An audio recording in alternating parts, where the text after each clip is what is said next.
세계 가장 인구가 많다고 불렸던 인도와 중국, 이 두 거대 국가만이 아시아를 대표한다 여기던 시대가 있었습니다. 이 두 거대 국가보다 20배나 적은 인구와 30배나 적은 영토를 가진 이 나라는 아시아를 넘어 세계에서도 손가락에 꼽히는 강대국으로 자리 잡았습니다. 바로 우리 한국을 지칭하는 말인데요. 설마 하며 한국을 찾았던 한 외국인이 큰 충격을 받게 되었다고 하는데 과연 무슨 일이 있던 걸까요? 저는 아주 유망한 인도 IT 회사의 중간 관리자인 아룬 샤르마입니다. 제가 인도인이라 스스로 말하기 참 부끄럽기도 하지만 자국의 발전을 매우 자랑스럽게 여기며 자부심이 무척 강한 편이죠. 인도의 IT 산업은 지금까지도 빠르게 성장하고 있고 글로벌 기술 허브로 자리 잡고 있으니 말입니다. 인도 IT 산업은 2024년 기준 2,450억 달러, 약 320조 원 규모의 IT 및 비즈니스 프로세스 아웃소싱 산업이 GDP의 7.4%를 차지했어요. 이로 하여금 미국, 유럽 등 글로벌 시장에서 소프트웨어 개발 및 IT 서비스를 제공하고 있죠.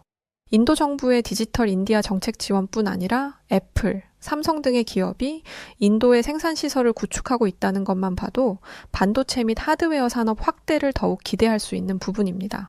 이런 자국의 발전에 힘입어 저는 제 직업을 택하게 되었고 만족도가 매우 높은 편이죠. 늘 바쁜 편이긴 하나 최근 IT 기업에서 큰 프로젝트를 맡으며 아시아 전역을 돌아다니며 출장을 다니게 되었습니다. 인도에 있는 날이 별로 없을 정도로 늘 바쁜 일정을 소화하는 편이긴 하나 그만큼 제가 잘 나간다는 것을 의미하기에 저는 좋았어요. 아룬, 이번에도 또 곧바로 나가야 하는데 피곤하겠네. 이번 프로젝트는 알다시피 중요한 건이니까 특별히 신경 좀 써줘. 뭐 말 안 해도 알아서 잘하겠지만 이제 거의 중국이 제2의 고향 수준 아니야? 하도 출장이 잦은 편이긴 하나 중국 출장을 많이 가는 편이라 다들 제게 우스갯소리로 제2의 고향이 아니냐고 할 정도였습니다. 그러니까 말이에요. 이 정도면 중국에 그냥 집을 한 채 사둬야 할 판이에요. 프로젝트 잘 수행하고 올 테니 염려 마세요. 그래도 중국은 꽤 자주 갔던 국가이고 제게 중국 출장 경험은 정말 큰 스펙이자 자랑이었어요. 인도는 아시아 중에서도 인도와 중국을 가장 강력하고 우수한 나라라고 생각하고 있습니다. 그런 우수한 나라에 직접적으로 출장을 가서 현장을 경험하고 비즈니스를 실현하는 것은 아무나 할 수 있는 일이 아니라 생각했죠. 실제로 제가 중국 출장을 다녀오고 나면 동료들은 제게 중국에 대해 묻기 바쁘고 저는 대답하기 바빴습니다. 중국은 확실히 대단하더라고. 역시 유일하게 인도와 함께 아시아를 이끌 수 있는 IT 강국은 중국뿐이야. 최첨단 인프라뿐 아니라 거대한 시장 규모까지 입이 벌어지더라니까. 저는 제가 중국 출장에서 경험한 것들을 하나씩 말해줬어요. 제가 중국을 인도와 함께 아시아를 이끌어갈 유일한 IT 강국이라 생각하는 이유는 명확하게 있습니다. 우선 초고속 IT 인프라를 아주 인상 깊게 봤어요. 중국은 5G 기지국이 300만 개 이상 설치되어 있어 대부분의 도시에서 초고속 인터넷 사용이 가능했죠. 또한 거리의 CCTV와 교통 신호 시스템이 AI와 연결되어 실시간으로 차량과 보행자 분석이 가능했어요. 웨이신, 알리페이 등으로 모든 결제가 가능하여 정말 편리했고 공공 서비스도 앱 하나로 간편하게 해결되는 것을 보고 감탄을 금치 못했습니다. 이런 것들을 보니까 인도도 디지털화가 빠르다 생각했는데 솔직히 중국은 이미 한 단계 앞서 있구나 싶었어. 우리 인도도 더 발전할 필요가 있겠더라고. 그리고 인도는 정부 규제가 많고 승인받는데 한 세월이잖아. 근데 중국은 정부가 기업과 함께 밀어붙이는 느낌이라 의사결정 속도 자체가 완전 빠르더라고. 보통 AI 기능을 제안하면 1, 2주 안에 개발 및 테스트 완료 후 시장에 출시할 정도던데? 이 외에도 이미 AI를 실생활 곳곳에 적용하고 있는 것과 과감한 투자를 하는 중국의 방식, 그리고 자국 시장에 만족하지 않고 해외로 확장하려는 그 야망을 저는 정말 높게 평가했어요. 또 한편으로는 정말 부럽기도 했습니다. 이렇게 출장을 다니면서 새로운 것들을 접하면 저는 즉시 자국의 시스템에 입히려 노력했고 발전하려 애썼습니다. 그래서 제게 출장은 정말 중요한 기회이고 많은 것을 보고 느낄 수 있는 기회였죠. 이번 중국 출장은 그야말로 다시 한번 IT 강국의 대단함을 보고 올 수 있었고 중국에 대한 높은 존경심까지 들게 만들었어요. 이 출장으로 저는 중국을 더 강국이라 평가했고 인도가 조금 더 발전하면 그 뒤를 이을 수 있는 유일한 아시아국이라 생각했습니다. 중국에서의 업무를 마친 후 이어 한국에도 출장을 가게 되었어요. 한국 역시 빠르게 성장하고 있다는 것과 IT에 있어 일가견이 있다는 정도는 알지만 제 눈높이의 한국은 높게 평가할 국가는 아니었습니다. 한국 자체만 놓고 보면 대단할 수 있지만 인도와 중국과 비교를 했을 때 어깨를 감히 나란히 할 수 있는 국가는 결코 아니라 생각했죠. 그래서 한국의 출장 일정은 그 어느 때보다 정말 가벼운 마음으로 갈 수 있었어요. 긴장감도 없었고 솔직히 사전 준비도 철저하게 하지 않았습니다. 한국도 꽤 발전했다고 하는데 어느 정도인지 한번 보는 느낌으로 가볍게 갔다 와야겠네. 한동안 출장만 다니느라 쉬지도 못했는데 이참에 한국 가서 좀 쉬다 와야겠어.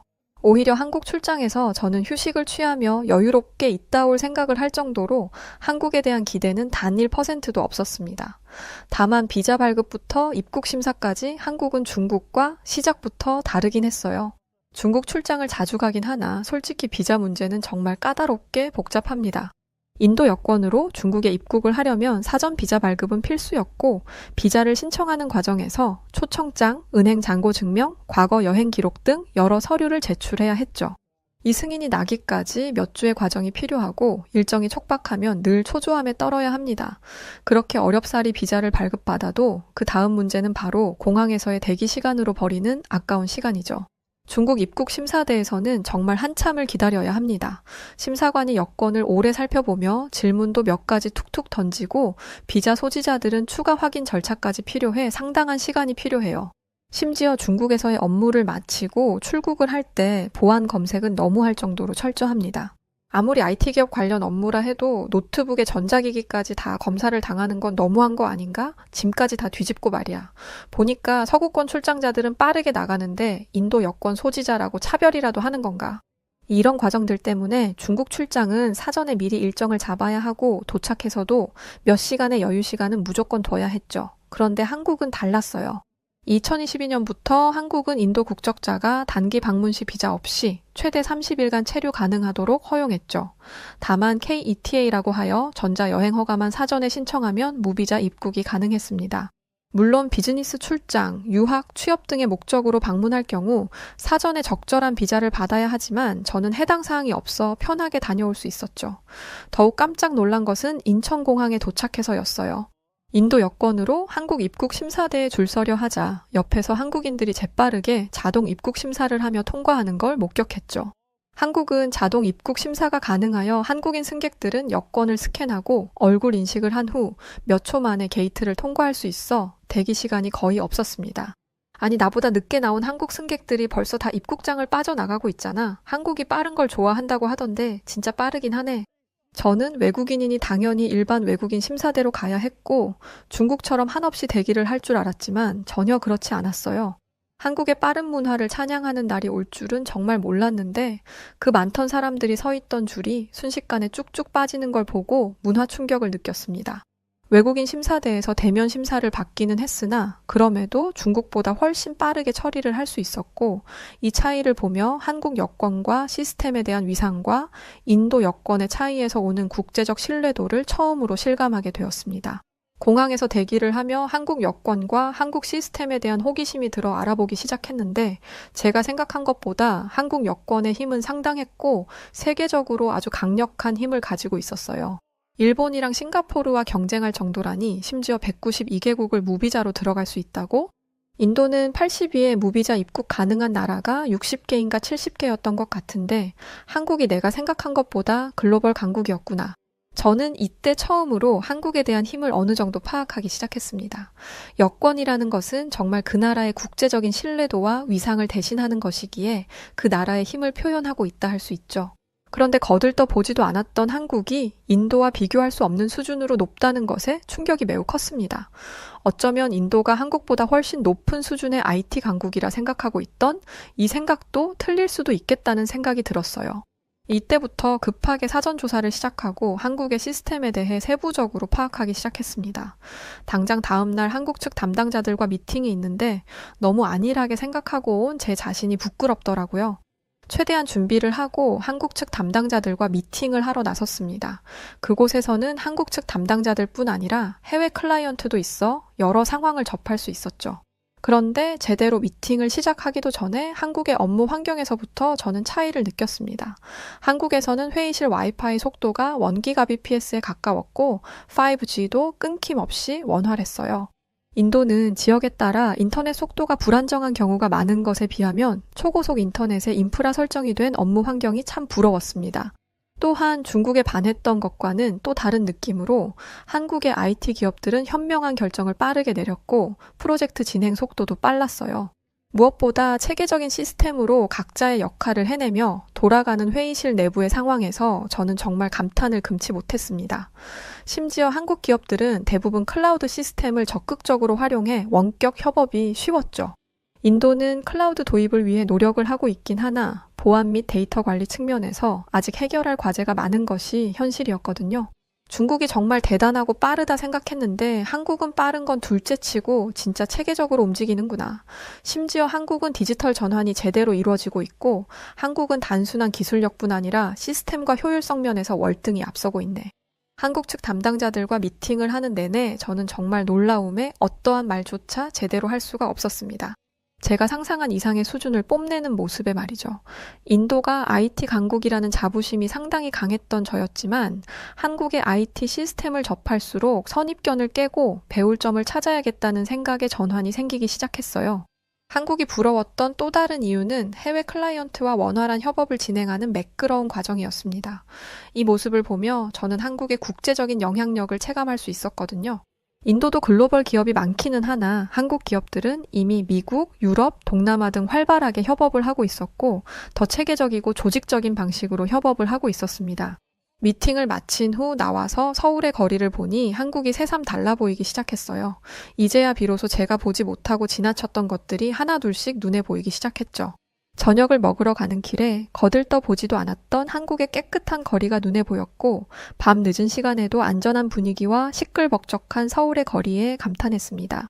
인도에서는 도심 지역도 길거리에 쓰레기가 천지인데 한국은 길거리에 사람들이 쓰레기를 버리지를 않는구나.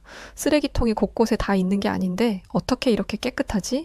이게 한국인들의 시민의식인 건가? 심지어 밤에도 이렇게 안전하다니 대체 이 나라의 치안은 어떻게 유지되는 걸까? 인도에서는 밤에 외출할 때 조심해야 하는 경우가 많기에 외출을 삼가하는 편입니다. 특히 대도시에서도 치안 문제로 늦은 시간에는 택시나 리키샤를 이용하는 게 일반적이고 여성의 경우라면 밤에 외출하는 건 꿈도 꿀 수 없는 일이죠. 그러나 한국은 늦은 밤에도 사람들이 자유롭게 거리를 다니는 것이 너무 신기했어요. 특히 한국의 전자결제와 무인 시스템이 생활 속에 녹아있는 것은 IT에 관심이 많은 제 입장에서 허를 내두르게 했습니다. 밥을 먹으러 식당에 갔는데 사람이 와서 메뉴를 주문하는 게 아니라 키오스크의 메뉴 이름과 이미지, 그리고 가격이 있어 제가 원하는 것을 선택할 수 있었고 결제까지 바로 할 수 있으니 진짜 편리했어요. 심지어 카드나 현금을 꺼낼 필요도 없이 핸드폰으로 QR코드를 찍어 바로 결제도 가능했죠. 이건 정말 IT 강국에서나 내세울 수 있는 기술력일 뿐 아니라 생활화하고 있다는 것에 많이 놀랐습니다. 기술력을 갖는 것이야 별로 어렵지 않다고 생각해요. 그러나 한 나라가 이 기술력을 전부 사용하며 생활화하는 것은 결코 쉬운 일이 아니죠. 그래서 전 한국의 IT 기술력뿐 아니라 시민의식 역시 매우 높은 수준이라는 것을 동시에 깨닫게 되었습니다. 만약 인도였다면 이렇게 생활화할 수 있었을까? 인도도 디지털화가 빠른 편이라고 생각하긴 했는데 한국은 진짜 체계적이고 생활 곳곳에 완벽하게 자리를 잡고 있구나. 이 정도 수준이면 중국을 뛰어넘는 수준인 건데 한국이 중국보다 IT 강국이라는 건가? 솔직히 많이 혼란스럽긴 했어요. 제 눈으로 보고 느끼고 있긴 하나 인도 그리고 중국을 뛰어넘을 국가는 결코 없다고 생각했는데 중국보다 높은 수준인 한국의 모습을 보니 당황스러웠습니다. 한국의 출장 일정은 애초에 길지도 않았고 벌써 돌아갈 날이 다가오고 있었어요. 그런데 머릿속이 너무 혼란스러워 보고서조차 정리할 수 없었습니다. 복잡한 머리도 식히고 제출한 보고서도 작성할 겸 근처 카페에 들어가 자리를 했어요. 강남에 있던 대형 카페에 들어서니 곳곳에 노트북을 펼쳐놓고 일을 하고 또 공부를 하는 한국인들의 모습이 보였습니다. 젊은 대학생부터 20대부터 40대까지 다양한 연령층의 모습이 보였는데 그들이 전부 노트북을 사용하고 패드를 사용하는 모습이 익숙하다는 것에도 놀라웠어요. 인도의 경우 이렇게 대중적으로 모두가 사용하는 편은 아니라 제 눈에 보이는 모습 자체가 참 신선했습니다. 제 일에 집중을 해야 했는데 옆에 앉아 일을 하는 한국 직장인의 화면에 자꾸만 시선이 갔고 결국은 가벼운 대화를 나누게 되었습니다. 낯설어 경계를 할 법도 한데 정말 친절하게 대화를 나눠주는 한국 직장인에게 고맙기도 하고 정말 궁금한 것을 물어봤어요. 제가 몰래 염탐해서 불쾌하실 것 같지만 어디 여행 가실 건가 봐요. 화면 보니까 비행기표 예매하시는 것 같아서요. 네, 돌아오는 주말에 베트남 좀 가서 푹 쉬다 오려고요. 한동안 일만 죽어라 했더니 휴식이 좀 필요해서요. 비행기표만 끊으면 바로 갈 수 있으니 오늘의 숙제도 끝이네요. 저는 이 대화를 하며 한국인의 삶과 마인드에서 크게 놀랐습니다. 인도는 해외여행을 갈 때마다 비자 문제로 번거로운 절차를 거쳐야 하기에 비행기표만 끊으면 바로 갈 수 있다는 말 자체가 너무 낯설게 느껴졌어요. 저는 대화를 끝으로 같은 아시아국인데 왜 이렇게 차이가 날까 싶어 생각에 잠시 잠겼습니다. 인도도 경제가 성장하고 있고 IT 강국이라고 자부하는데 왜 국제적 이동의 자유는 이렇게 다른 거지? 아무리 생각을 해봐도 이해할 수가 없었어요. 인도보다 훨씬 아래에 있다고 생각한 한국의 실상은 전혀 달랐고 심지어 한국 사람들은 마음만 먹고 비행기표를 사면 언제든 해외여행을 갈 수 있는 자유가 있다는 것도 신기했습니다. 그렇게 한참 동안 생각을 해보니 이 차이는 단순히 여권의 색깔이 아니라 국가의 국제적 신뢰도와 시스템 그리고 정책의 차이에서 비롯된 것임을 깨닫고 인정할 수밖에 없었어요. 그간 저는 한국이 경제적으로 성장했다는 것만 알았지 국제적인 위상까지 깊이 있게 생각해 본 적은 없었죠. 결국 한국 사람들의 자유로운 해외여행은 단순한 여행 문제가 아니라 국가 경쟁력을 보여주는 것이었습니다. 한국 출장의 끝자락에 저는 업무 이상의 통찰을 느끼기 시작했어요. 많은 것을 느끼고 또 배우고 가는 한국의 출장이 너무 의미 있던 순간이었고 마무리를 하려는 바로 그때였습니다. 한국 측 담당자에게 급히 연락이 왔고 함께 일본으로 추가 출장을 가자는 제안이었죠. 저는 이 전화를 받고 놀란 것이 벌써 이 짧은 시간에 일 처리를 다 끝내고 다음 일정까지 정해진 그 속도에 놀랐습니다. 당연히 수락을 했지만 의아한 점이 있었어요. 그런데 당장 급하게 가자고 말씀하셨는데 정확한 날짜를 알 수 있을까요? 왜냐면 어차피 저희 비자 발급받고 대기하는 시간이 필요하잖아요. 당장 내일이라도 가자는 것처럼 말을 하는 한국 담당자에게 저는 의문이 들었죠. 비자 발급을 받고 최소 며칠에서 몇 주까지 대기를 해야 하는데 일정을 왜 이렇게 타이트하게 잡는지 말입니다. 그러자 한국 담당자는 놀라운 말을 했어요. 아룬 씨, 미처 생각을 못했네요. 저희는 일본 가는데 비자가 필요 없고 그냥 가면 되거든요. 이거 시간을 미룰 수 있는 일정이 아니라 애매하네요. 같이 가면 좋겠지만 비자 일정을 기다릴 수는 없어서 하는 수 없이 저희끼리 가서 해결하고 추후 통보 드려야겠네요. 이때 정말 큰 충격을 받았습니다. 제가 일본을 가려면 당연히 사전 비자 발급은 필수였고 비자 신청 후 최소 며칠에서 몇 주까지 대기 시간이 필요했어요. 물론 기업 출장 비자는 상대적으로 빠르게 처리되지만 그래도 한국인처럼 즉시 입국은 아예 불가능했죠. 당장 일본 측에서 일정을 대기할 수 없다는 입장이라 결국 저는 함께할 수 없어 너무 아쉬웠습니다. 고작 여권 하나 때문에 이렇게 중요한 자리에 참석을 못하다니 이건 진짜 너무 억울하네. 한국인들은 비자 걱정이 없으니까 비즈니스를 더 빠르고 쉽게 진행할 수 있잖아. 같은 아시아국인데 출장 준비가 어떻게 이렇게 다를 수 있냐고. 참 억울하고 분했어요. 결국 출장의 효율성까지도 국가의 신뢰도와 연결된다는 것을 깨닫게 되었습니다. 한국은 인도보다 또 중국보다 IT 기술력만 앞선 것이 아니라 글로벌 무대에서 활동하는 데 유리한 위치에 있다는 것을 다시금 체감하는 순간이었죠. 특히나 인도는 제가 가진 자부심에 비해 정말 턱없이 부족하다는 것을 알았고 갈 길이 멀다고 생각했습니다.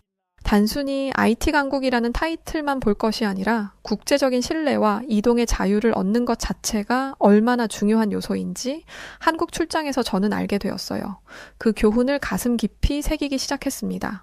결국 저는 일본으로 가지 못했고 바로 인도로 돌아와야 했어요. 평소 출장에서 돌아오면 신난 나머지 자랑하기 바빴지만 한국에서 돌아왔을 때는 그렇지 않았습니다. 그 어느 때보다 차분하게 한국에서의 경험들을 떠올리며 매일 고민했어요. 도대체 어떻게 해야 우리도 한국처럼 발전할 수 있을까? 뭐가 문제이고 어디서부터 뜯어 고쳐야 할까? 보고서에는 또 어떤 내용을 적어서 제출해야 할지 모르겠네. 아무리 생각을 해봐도 답은 나오지 않았습니다. 물론 인도도 IT 강국으로 급부상하고 있었고 경제 성장률도 매우 높아 기대가 큰 상황이죠. 실제로 글로벌 기업들이 인도 시장에 투자를 하고 있으며 스타트업도 활발하게 성장하는 중입니다. 그럼에도 불구하고 국제적인 신뢰도는 현저히 떨어지고 여행 자유도 면에서도 갈 길이 먼 것이 바로 인도의 현실이죠. 비자 문제는 선진국으로 이동하려면 여전히 복잡한 게 현실이고 인도 여권은 한국뿐 아니라 일본, 유럽 국가들만큼 자유로운 이동 자체가 불가합니다. 심지어 인도의 기업 환경이 개선되고 있긴 하나 여전히 법적, 행정적 신뢰도 자체가 부족하다는 지적은 끊이지 않고 있죠. 이렇게 머릿속이 내내 복잡한데 회의를 가져야 했습니다. 중국 출장에 대한 얘기는 몇 번이고 들었으나 한국은 처음이라 모두 흥미로운 눈으로 제게 집중하고 있었죠. 한국 출장은 어땠어? 우리가 생각하는 것처럼 수준은 좀 떨어지지? IT 강국이라고 하는 것도 결국은 좀 과장된 사실 맞지? 중국이랑 경쟁이 많이 붙잖아. 근데 중국이랑 비교할 수준이긴 했어? 모두 제게 집중하고 듣고 싶은 말이 있는 듯 안달이 나 있었지만 솔직히 저는 어떤 말을 해줘야 할지 막막했어요. 제 머릿속을 제대로 정리하지 못했는데 무슨 말을 꺼내야 할지 도무지 모르겠더라고요. 그래서 전 그냥 제가 보고 느낀 그대로를 전하기로 했습니다. 솔직히 말하면 한국이 이렇게까지 앞서 있을 줄 몰랐고 인도는 한국에 비교할 수도 없는 수준이고 중국도 뛰어넘는 수준이라 충격이 컸어. 제 말에 모두 의아하다는 듯 쳐다봤고 저마다 한마디씩 했어요. 어떻게 한국이 중국보다 우수할 수 있냐며 말도 안 된다는 듯 믿지도 않았습니다. 저 역시 그들의 반응이 너무 당연하다 생각했어요. 그만큼 한국은 경쟁 대상조차 아니었기 때문이죠. 그러나 전 그런 그들에게 한국에서 본 점들을 하나씩 얘기하며 새로운 인사이트를 공유하기 시작했습니다. 우린 한국의 우수함을 인정하고 배워야 해. 그게 가장 빠른 발전의 길이라 생각하거든. 한국 기업들은 소프트웨어뿐 아니라 하드웨어, 인공지능, 보안 등에서 앞서 있었고 해외 고객들과 원활하게 협력할 수 있는 시스템도 제대로 구축되어 있었어. 그리고 복잡한 계층 구조 없이 효율적으로 의사결정을 내리고 실행에 옮기는 체계적인 시스템이 가장 대단했고 사실 내가 제일 놀란 것들은 한국의 국제적 신뢰도와 위상이었는데 한국인들은 세계 어디든 쉽게 여행하고 출장 갈 수 있을 만큼 여권 파워가 대단했어. 그뿐 아니라 깨끗한 거리, 안전한 밤길, 정리된 대중교통 등으로 안정적인 사회 환경의 무인 결제, 모바일 서비스, 정부 행정 시스템까지 모든 것이 최첨단 디지털화되어 있었어. 한국의 발전을 인정하는 게 우리의 성장을 막는 게 아니라 오히려 배울 점을 찾고 더 나아갈 방법을 고민하는 게 필요하겠더라고. 제 말의 회의실은 고요한 정적만이 한참 동안 흘렀어요. 한국을 그렇게 무시했는데 자국보다 훨씬 아래라고 늘 생각했는데 상상 이상의 수준을 갖추고 있었다니 놀랄만도 했죠. 전 이어서 더 말을 했습니다. 우리는 기술적으로 뛰어난 건 맞아. 그렇지만 더 성장해야 하고 갈 길이 멀었다는 건 인정해야 해. 우리 인도도 글로벌 표준을 맞추기 위한 노력이 필요할 것 같고 단순한 기술력만이 아니라 국제적 신뢰도를 높이는 것에도 중점을 둬야 할 것 같아. 그리고 무엇보다 더 넓은 시각을 가지고 한국처럼 타국의 강점을 흡수하는 자세는 진짜 꼭 필요하다고 생각해. 결국 발전하고 싶다면 인정하고 변화해야 한다는 말이 하고 싶었어. 회의는 그렇게 끝이 났으나 동료들은 저마다 생각이 많아 보였어요. 제가 유망한 회사의 대단한 사람인 것처럼 제 동료들 역시 대단한 사람들이죠. 그 대단한 사람들끼리 머리를 맞대면 정말 못 해낼 것이 없다고 생각이 들었습니다.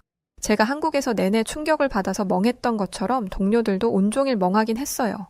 그들도 받아들이고 정보 수집을 할 시간이 필요하다 생각했습니다. 그리고 다음 날 다시금 회의는 열렸고 저희는 한국의 우수함을 높이 평가하며 인정하기로 했죠. 또 그런 한국의 모습을 배우기로 다짐하며 하나씩 변화해보기로 했어요.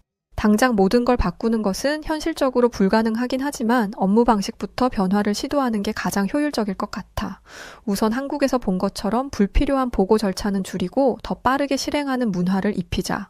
그리고 한국에서는 무인 시스템과 자동화가 이미 정착된 반면에 우리는 여전히 수동 프로세스가 많잖아?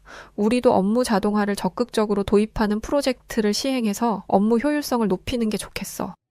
끝으로 한국 기업들이 해외 고객과 원활하게 소통하는 방식을 참고했으면 해. 한국 직원들은 영어를 능숙하게 하지 못해도 꼭 필요한 비즈니스 영어 회화 등을 센스 있게 사용하는 편이거든. 우리도 영어 커뮤니케이션 및 글로벌 시장 이해에 대한 공부를 해보자. 이렇게 글로벌 표준에 맞춰 나가고 하나씩 변화하기 시작하면 상상 이상의 결과가 분명 우리에게도 올 거야. 회사 내부의 업무 시스템을 확 바꾸면서 앞으로 더 국제적인 시각을 가지려 스스로 다짐을 하기도 했습니다. 또한 제 개인적인 성장에도 힘을 쓰기 시작했어요. 회사의 환경만 바꿀 것이 아니라 제 태도를 바꾸는 것도 중요하다고 생각했습니다. 한국 출장 전까지는 인도 IT 시스템에 대한 자부심이 그야말로 하늘을 찌르며 콧대가 높았으나 이제는 다른 나라의 시스템도 배우려는 열린 자세를 갖기로 했습니다. 또한 최신 기술뿐 아니라 비즈니스 운영 방식과 사회 시스템까지 연구하기 시작했죠. 한국에서 배운 점을 바탕으로 하여 앞으로 다른 나라의 IT 업계를 직접 경험해 보기로 했으며 더 넓은 시각을 가지기 위해 글로벌 컨퍼런스 참석도 꾸준히 할 것을 스스로와 약속했습니다.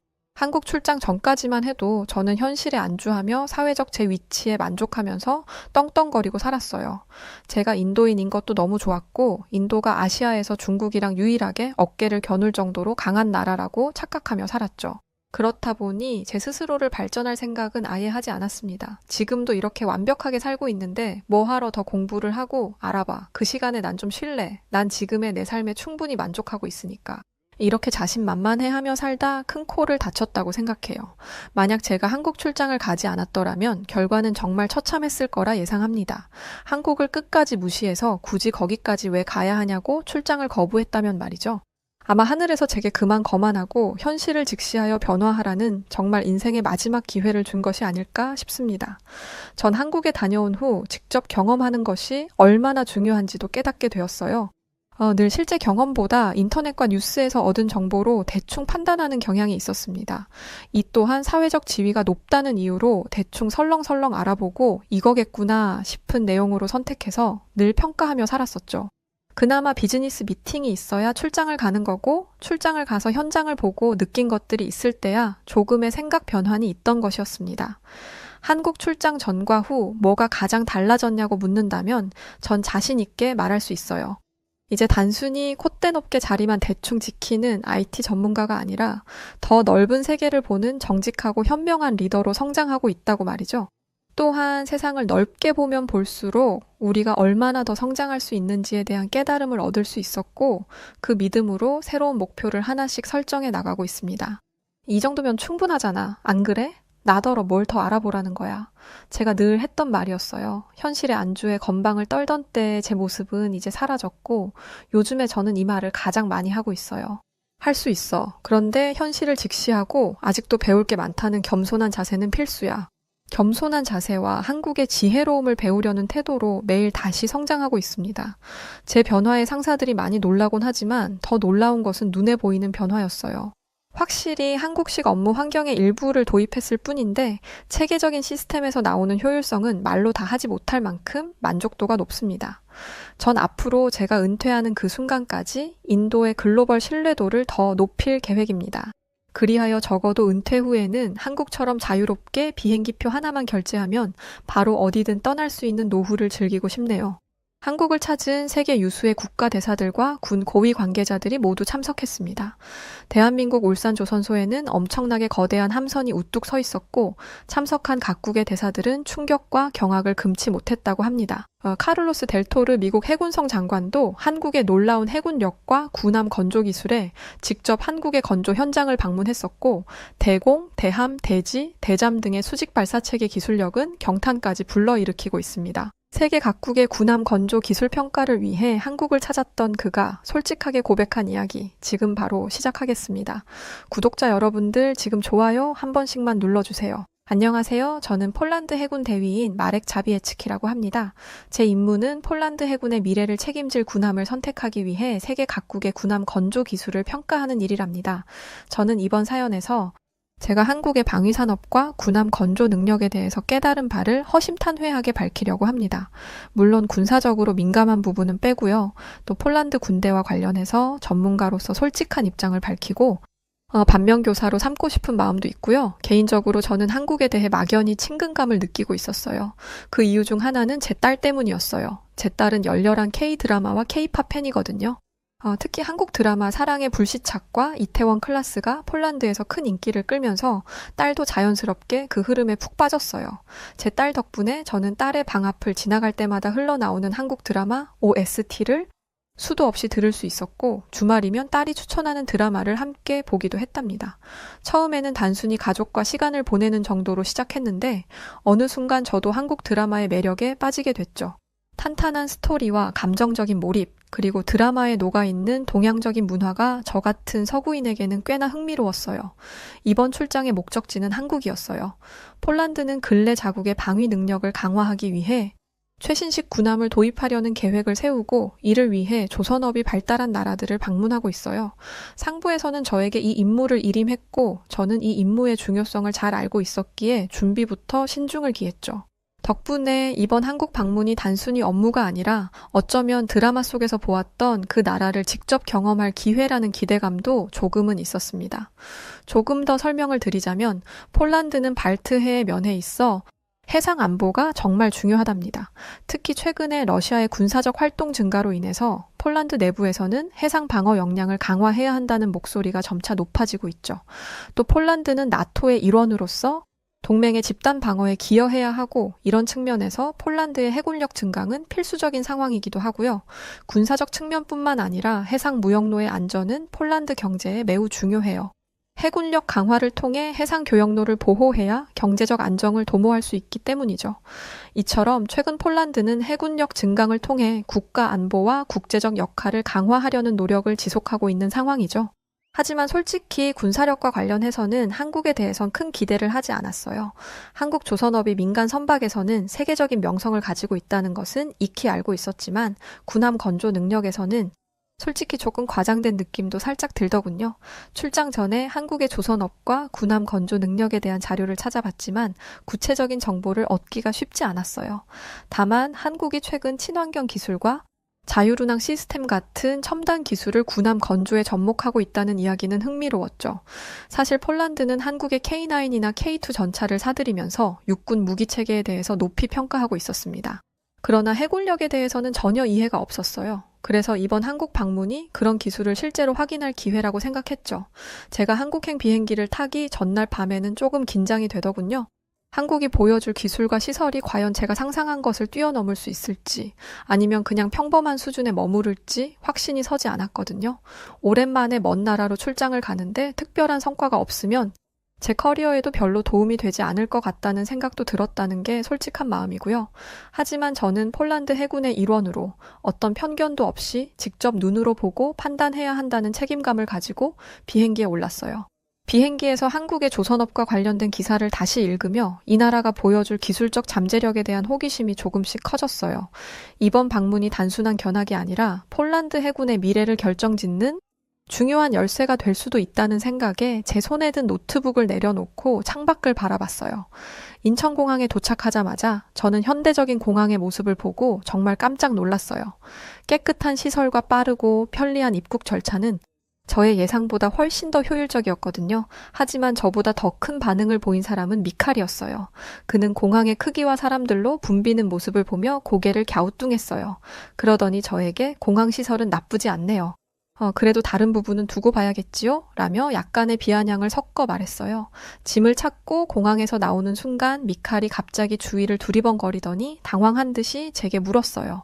여긴 어디서나 와이파이가 되나요? 오, 신기하네요. 라고요. 저는 애써 웃으며 아마 세계 최고 수준일걸요? 라고 답했어요. 제 딸도 그 정도는 아는데 미칼이 그런 것도 모르고 있다니 좀 멍청하게 느껴지더군요. 미칼은 믿기지 않는다는 표정으로 계속 스마트폰만 쳐다보고 있더군요. 공항에서 호텔까지 이동하는 동안에도 미칼은 계속 주변을 둘러보며 여러 가지 질문을 쏟아냈어요. 왜 도로가 이렇게 잘 정돈돼 있지? 차선은 왜 이렇게 깔끔하지? 차량 흐름은 왜 이렇게 부드럽지? 이런 말들을 해대더군요. 그는 속으로 이 멍청아, 도로가 깔끔한데 무슨 이유가 있어? 잘 만들고 잘 관리하니까 깔끔하겠지. 이런 말이 맴돌았지만 아직 때가 아니라고 생각해서 그냥 조용히 듣고만 있었죠. 이어서 저희는 서울의 호텔에 도착해서 체크인을 하려고 프론트 데스크로 갔어요.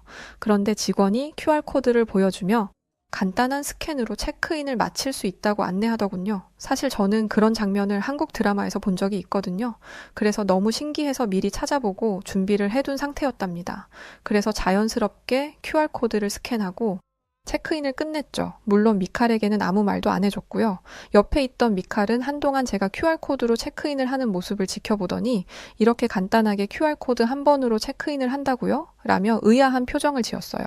저는 말했죠. 내가 알기론 한국에선 여기서 물건 구입 시 결제를 하거나 시설에 입장할 때 QR코드로 빠르게 처리하는 게 기본이에요. 라고 설명하자 미칼은 믿기지 않는다는 듯 중얼거렸어요. 아니 이런 시스템이 이렇게 일상화되어 있다고요? 와, 호텔 방에 들어온 후에도 미칼은 여전히 한국의 기술과 시스템에 대한 경계심과 놀라움을 동시에 보였습니다. 저는 그의 이런 반응이 어쩐지 웃기면서도 흥미로웠어요. 앞으로 한국에서의 일정이 그에게 어떤 충격과 변화를 가져올지 조금 기대가 되기도 했습니다. 예정된 일정대로 저희는 한국의 군함 건조 능력을 알아보기 위하여 울산에 있는 현대중공업으로 향했어요. 현대중공업은 세계를 상대로 비즈니스를 하고 있었기 때문에 이미 폴란드 정부와도 여러 차례 협의를 한 적이 있었고 저희가 방문하면 언제든지 환영이라는 입장이었죠. 그렇게 현대중공업에 도착한 순간 저는 입이 떡 벌어질 정도로 놀랐어요. 울산 앞바다를 배경으로 펼쳐진 거대한 도크와 크레인들이 마치 하나의 도시를 이루고 있는 것 같이 느껴질 정도였어요. 예상보다 훨씬 어마어마한 규모와 정교하게 설계된 구조물들은 저의 상상을 넘어서는 모습이었거든요. 하지만 미칼은 입구에서부터 팔짱을 끼고 냉소적인 표정을 지었어요. 그는 고개를 돌리며 겉모습은 엄청 화려하군요. 하지만 이렇게 겉으로만 보여주는 데 집중하다 보면 내부에서 실질적인 작업을 하는 데 있어서는 소홀할 가능성이 높을 거예요. 라고 말하더군요. 조금 있으니 현대중공업의 담당자가 반갑게 저희를 맞이했고 곧바로 조선소에 대해 간단히 설명하기 시작했어요. 그는 현대중공업은 상업 선박뿐만 아니라 최신 군함 건조 기술에서도 세계적인 경쟁력을 자랑하고 있습니다. 지금 보고 계시는 저 군함은 얼마 전에 수주받은 칠레 해군의 주요 프로젝트 중 하나입니다. 라고 말하며 우리를 도크로 안내했어요. 거대한 군함이 건조되고 있는 광경을 보니 감탄이 저절로 흘러나오더군요.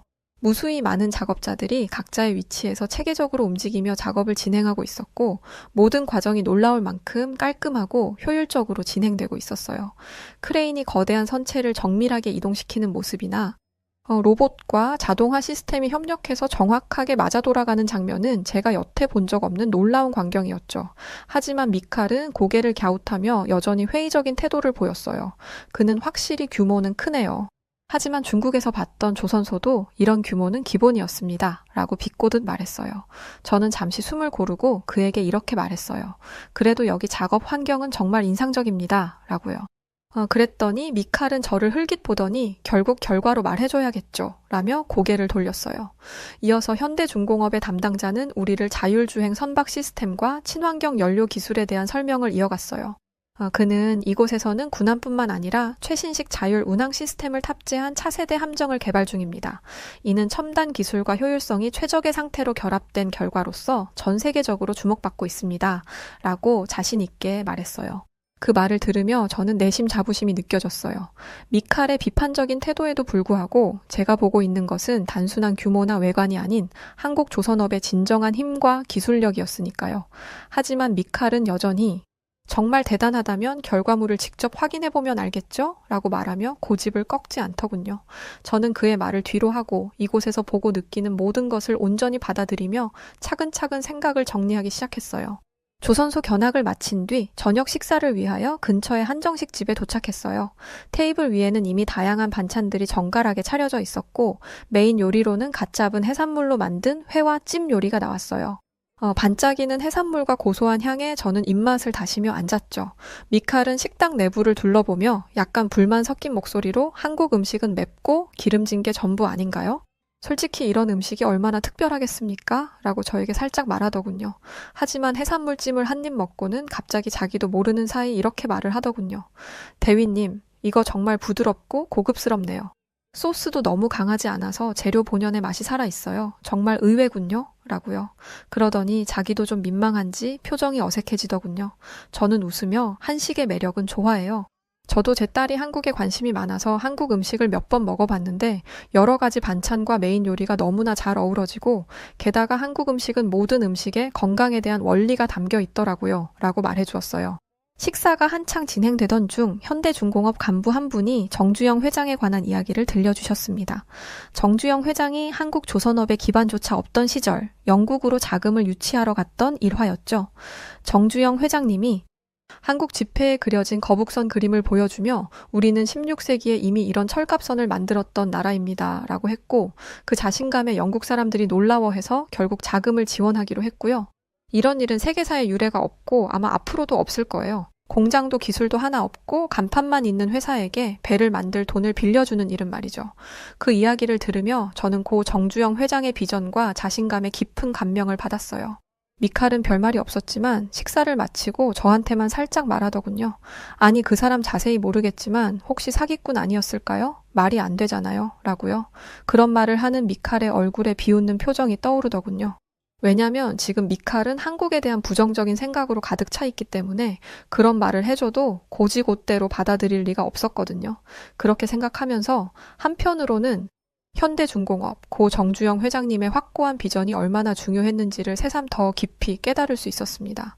저 역시 만약 나라면 그런 창의적인 생각이나 그런 배포는 절대 없었을 거야. 맞아, 절대 하지 못했을 거야.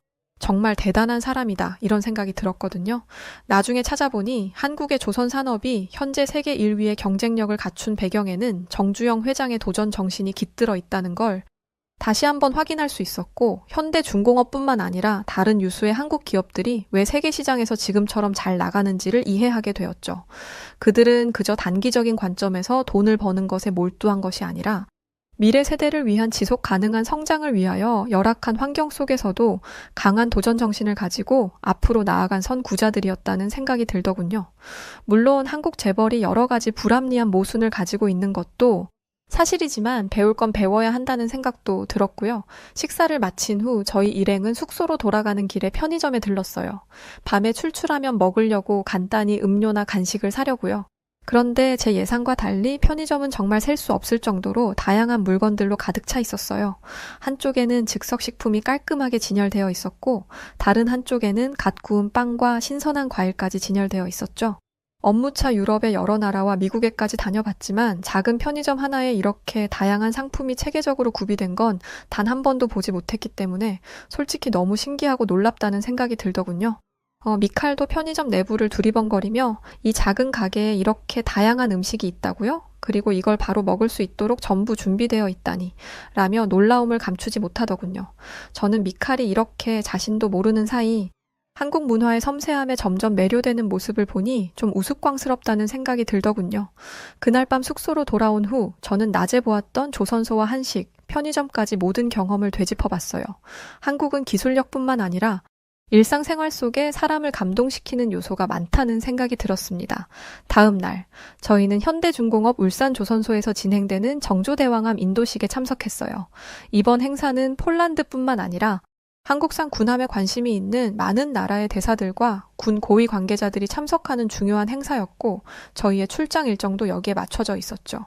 현대중공업 울산조선소의 정조대왕암 인도식은 예상보다 훨씬 성대했습니다. 행사장에 들어서자마자 거대한 함선이 우뚝 서 있는 모습에 압도되지 않을 수 없었어요. 주한 폴란드 대사와 함께 참석한 우리는 주요 인사들과 나란히 자리했는데, 모로코, 칠레, 태국, 페루 등 각국에서 온 정부 인사들의 모습이 눈에 띄었어요. 한국의 조선 기술력이 국제적으로 이렇게 주목받고 있다는 사실을 보니 더 믿음이 가더군요. 인도식이 시작되자 정조대왕함에 대한 설명이 이어졌어요. 방위사업청 담당자는 정조대왕함이 최신 스텔스 기술과 고효율 추진 시스템을 갖춘 대한민국 해군의 차세대 기함이라고 강조했어요. 그는 이 함선은 카를로스 델 토로 미국 해군성 장관이 직접 건조 현장을 방문했을 만큼 국제적으로도 주목받는 프로젝트입니다. 라고 덧붙였어요. 이 말에 주변에서 경탄의 소리가 들렸고, 그 말을 들으니 저도 왠지 어깨에 힘이 들어가더군요. 하지만 미칼은 어깨가 축 처져 보였어요. 이어지는 설명에서 정조대왕함의 놀라운 기능과 우수성이 차례로 소개되었습니다. 최신 이지스 전투체계를 탑재하여 탄도미사일의 탐지, 추적, 요격까지 가능한 이 구축함은 단순히 방어에 그치지 않고 강력한 공격력까지 겸비한 꿈의 구축함으로 불린다고 했어요. 그뿐만 아니라 정조대왕함은 한국형 수직 발사체계 2를 적용해 대공, 대함, 대지, 대잠 등 다목적 유도 무기를 운용할 수 있다는 설명이 이어졌죠. 통합 소나 체계도 국내 기술로 개발되어 잠수함에 대한 장거리 탐지와 공격이 가능해졌고, 이를 통해 수중 위협까지 완벽히 차단할 수 있다니 저는 정말 놀랍다는 생각에 아무 말도 할 수가 없었죠. 저 역시 해군 군사 전력 담당 간부로서 지금까지 많은 나라의 수많은 군함들을 보고 연구해왔지만 이 정도의 수준을 갖춘 군함은 거의 본 적이 없었거든요. 제가 속으로 감탄사를 외치고 있는 동안 다시 담당자의 설명은 이어졌습니다. 정조대왕함은 장거리 정밀 타격이 가능한 함대지 미사일을 통해 적의 주요 전략 목표를 원거리에서 타격할 수 있습니다. 방위사업청 담당자의 설명에 청중들 사이에서 박수가 터져 나왔어요. 그는 또 이렇게 강조했습니다. 이 모든 시스템은 대한민국의 독창적인 기술력으로 이뤄졌습니다. 이제 우리는 방위산업에서 세계 최고 수준에 도달했다고 자부할 수 있습니다. 이날 행사는 그저 군함 인도식이 아니라 대한민국의 기술력과 자부심을 전 세계에 알리는 자리라는 생각이 들었어요. 정조대왕함은 단순히 한 척의 군함이 아니라 세계 해군력의 미래를 상징하는 선박임을 깨달을 수 있었습니다. 하지만 미칼의 표정은 점점 어두워지더군요. 이해는 갔답니다. 그동안 그렇게 중국 군함이 우수하다고 주장해왔는데 이제 그 주장이 쓰레기가 되어버렸으니까요. 또 모르죠. 미칼이 중국에서 뭔가 받아먹었을지도요. 물론 이건 함부로 말하긴 어렵지만 사실 군 내부에는 수많은 비리가 있으니까요. 행사가 끝난 뒤 폴란드 대사가 제게 다가와 말했어요. 마렉 대위, 오늘 본 것들을 폴란드 해군에도 잘 전달해야 할 것 같군요. 한국의 기술은 단순히 뛰어난 것을 넘어서 탁월한 수준입니다. 저는 고개를 끄덕이며 물론입니다, 대사님. 저도 그럴 생각입니다. 오늘 본 것은 제 기대를 훨씬 뛰어넘는 수준이었습니다. 라고 답했어요. 하지만 미칼은 한마디도 하지 않은 채 인도식 자료집만 손에 꼭 쥐고 있었어요. 그의 눈빛에서 굴욕감과 동시에 이제야 자신의 잘못된 판단을 진심으로 깨달은 흔적이 엿보였어요. 행사를 마치고 숙소로 돌아가는 길에 저는 생각했죠. 한국 조선소의 능력이 단순히 경제적 가치에 그치지 않고 전 세계 방위산업의 패러다임을 바꿀 수 있는 세계 최고의 수준이라고요. 그게 사실이었으니까요. 정조대왕함 인도식 행사를 마치고 저희 일행과 폴란드 대사, 그리고 현대중공업 측 폴란드 담당자가 한자리에 앉게 되었어요. 이렇게 앉아서 간단히 환담을 나누던 중 갑자기 미칼이 입을 열더군요. 솔직히 말씀드려서 며칠 전까지만 해도 저는 한국의 군함 건조 능력을 과소평가했었습니다. 한국이 상업 조선 분야에서는 뛰어나더라도 군함 건조에서는 중국만큼 경쟁력이 없을 거라고 생각했어요. 하지만 그 모든 것이 저의 편협한 생각에 지나지 않았던 것 같네요. 한국 측 담당자는 미칼의 고백에 미소를 지으며 말했어요. 하하, 그러셨군요. 편견을 깨고 진심으로 받아들여 주셔서 감사합니다. 한국은 기술과 품질의 균형을 최우선으로 삼고 있습니다. 현대중공업이 수십 년간 조선 분야에서 세계 1위를 차지하고 있는 데는 다 그만한 이유가 있다고 생각합니다. 저희는 단순히 군함 몇 대를 파는 게 목적이 아니라 생명을 보호하고 나라를 지킨다는 사명감으로 일을 하고 있죠. 그러자 미칼은 사실 저는 중국의 기술을 높게 평가했었는데 한국의 군함 건조 시스템은 중국과는 접근 방식 자체가 다르다는 점을 깨달았네요. 한국이 얼마나 세밀하게 품질을 관리하는지 직접 보니 아이고 더 이상 할 말이 없네요 라고 말하며 머쓱한 미소를 짓더군요. 저는 그의 진심 어린 태도를 보며 미칼이 드디어 자신의 잘못을 인정했다는 사실에 마음이 놓였어요. 그래서 이렇게 토닥여 주었죠. 미칼, 중요한 건 우리가 더 나은 결정을 내리기 위해 서로 마음을 열고 배우는 자세예요. 그러니 너무 미안하게 생각하지 말아요. 이번 경험이 폴란드 해군에 큰 도움이 될 거예요. 미칼은 제 손을 꼭 잡으며 고개를 끄덕이며 말했어요. 네, 대위님께서 말씀하신 대로 앞으로는 더 열린 마음으로 기술과 품질을 평가해야겠어요. 한국 조선소를 둘러보면서 제가 얼마나 우물한 개구리인지 알게 되었어요. 한국이 이토록 경제적으로 군사적으로 발전한 걸 보면서 우리 폴란드도 한국을 더 열심히 배워서 한국처럼 훌륭한 국가가 되어야겠다는 생각이 들어요. 입국한 순간부터 지금까지 되돌아보면 한국은 단순히 기술만이 아니라 일상의 모든 영역에서 우리가 놓치고 있던 많은 가치를 되새기게 하는 것 같아요. 그 순간 저는 미칼이 단순히 자신의 오판을 고백하는 것을 넘어 한국에서 본 것들이 그의 사고방식을 근본적으로 바꿔놓았음을 느꼈어요. 저는 며칠간 한국에서 보았던 모든 것을 떠올리며 깊은 생각에 잠겼어요. 한국 조선소의 기술력은 제 상상을 훨씬 뛰어넘었고 그 기술을 가능하게 만든 철학과 노력은 더더욱 인상적이었어요. 그런데 최근 재선에 성공한 도널드 트럼프 미국 대통령도 정조대왕함을 눈여겨보고 있다는 소식이 들려왔어요. 트럼프 대통령이 한국의 대통령과 전화통화를 하면서 대한민국의 방위산업과 군함 건조 능력을 극찬했다고 하죠. 특히 트럼프 대통령은 정조대왕함을 콕 집으면서 정조대왕함의 첨단 기술력에 큰 관심을 보이고 있다고 하더군요. 뉴스를 보니 트럼프 대통령은 한 인터뷰에서 이렇게 말하더군요. 정조대왕함은 스텔스 기술, 다목적 전투 능력, 그리고 방위 시스템의 완벽한 조화를 보여줍니다. 한국은 정말 놀라운 나라입니다. 저는 미국 해군도 이런 혁신적인 함정을 갖출 수 있도록 모든 노력을 기울일 것입니다. 라고요. 그러면서 트럼프 대통령은 미국도 비슷한 함선을 개발하고 싶다는 의지를 밝히며 한국과의 방위 기술 협력을 확대하겠다고 선언했죠. 세계 최강의 군사력을 갖춘 미국 대통령이 한국의 방위 산업과 군함에 대하여 이토록 극찬을 하는 걸 보니 한국의 방위 산업이 얼마나 국제적으로 인정받고 있는지를 다시 한번 실감할 수 있었답니다. 이 모든 여정을 마치며 저는 한국이 이렇게 발전할 수 있었던 건 기술력도 있지만 그 뒤에서 묵묵히 노력해온 사람들 덕분이라는 생각을 정말 많이 하게 되었어요. 어제 들었던 정주영 회장의 일화처럼 처음에는 아무도 믿지 않았던 도전이었지만 반드시 해내겠다는 그 끈기가 지금의 한국을 만든 거라는 생각이 들더군요. 더불어 이런 성과는 첨단 기술 개발에 매진한 연구자들과 현장에서 땀 흘리며 헌신한 근로자들의 노고 없이는 불가능했을 것입니다. 밤낮 없이 실험을 반복하며 더 나은 결과를 만들기 위해 애쓴 연구자들, 그리고 생산 라인에서 한치의 오차도 허용하지 않고 최고의 품질을 유지하기 위해 노력한 근로자들의 헌신이야말로 오늘날 대한민국을 세계 무대의 중심으로 올려놓은 진정한 원동력이라 생각합니다. 그들이 있었기에 정조대왕함 같은 걸작이 탄생할 수 있었고 대한민국의 기술력과 열정이 전 세계에 울려 퍼질 수 있었습니다. 이들의 노력은 단순히 한 나라의 성장을 넘어 전 세계에 영감을 주는 이야기로 기억될 것입니다. 저는 이번 여정이 단순한 업무를 넘어서 우리 모두에게 깊은 깨달음을 주었다는 사실에 깊은 감사함을 느끼고 있습니다. 미칼과의 갈등은 오히려 서로를 더 잘 이해하게 만들어 주었고 폴란드 해군이 보다 나은 방향으로 나아갈 수 있는 계기를 마련해 주었다고 긍정적으로 생각하기로 했고요.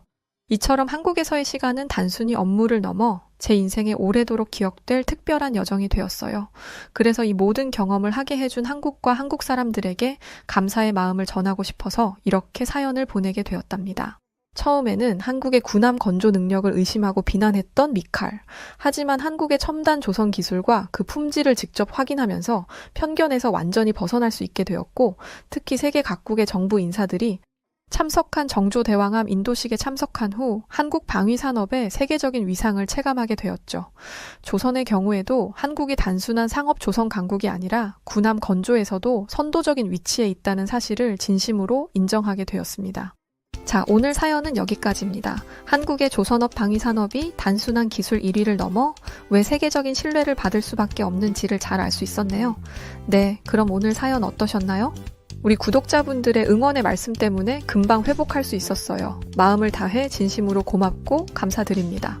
자, 그럼 저는 여우튜브 송은지였고요. 다른 내용의 다른 사연으로 또 찾아뵙겠습니다.